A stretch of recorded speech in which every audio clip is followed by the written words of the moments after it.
Modern Heretics by Heretics of Gottlesfont.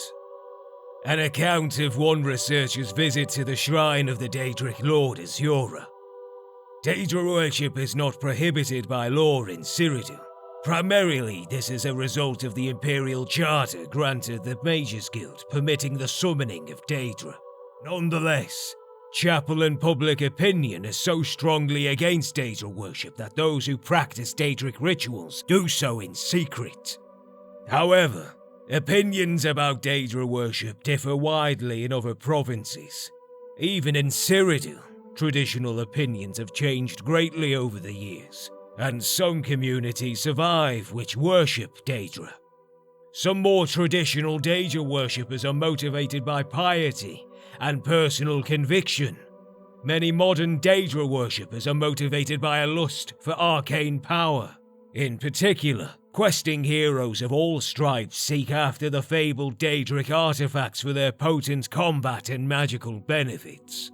I personally have discovered one community worshipping the Daedra Lord Azura, Queen of Dawn and Dusk. A researcher curious about Daedra worship might research in several ways. Through a study of the literature, through exploration and discovery of ancient daedric shrines, through questioning local informants, and through questioning worshippers themselves. I used all these means to discover the shrine of Azura. First, I read books. References like this one may provide a helpful general background concerning daedric shrines. For example, my researches led me to understand that, in Cyrodiil, daedric shrines are generally represented by statues of Daedra lords, are generally situated in wilderness locations far from settlements, that each shrine generally has associated with it a community of worshippers, often referred to as a coven, that shrines have associated with them a particular time, often a day of the week, when a Daedra lord might be solicited.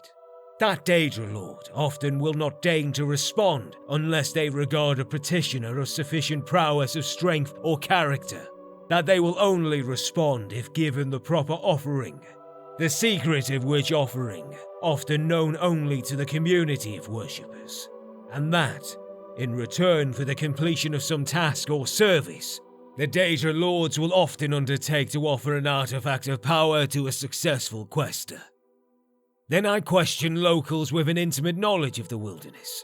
Two classes of informants I found especially useful: well-traveled hunters and adventurers, who might come across shrines in their travels, and scholars of the Mages Guild.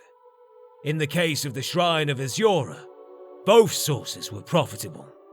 I discovered a Shaden Hall hunter who had chanced across a strange epic statue in his travels. The statue was of a woman with outstretched arms. In one hand she held a star, in the other hand she held a crescent moon. He had shunned the statue out of superstitious fear, but had marked the location in memory, far north of Shaden Hall, northwest of Lake Arius, high in the Jural Mountains, then proceeding to the local Mages Guild with a description of the statue. I was able to confirm from its description the identity of the Daedra Lord worshipped. Having discovered the location of the shrine, I visited it and discovered the community of worshippers. Because of the strength of opinion against Daedra worship, the worshippers were, at first, reluctant to admit their identity. But once I had won their trust, they were willing to divulge to me the secrets of the times when Azura would hear petitions from dusk to dawn, and that the offering required by Azura was glow dust, a substance obtained from the will-o'-the-wisp. I am, of course, nothing more than a chapelman and scholar, so it did not lie within my power to find a will-o'-the-wisp to obtain glow dust, nor am I certain that Azura would have found me worthy to make such an offering, even if I had profited.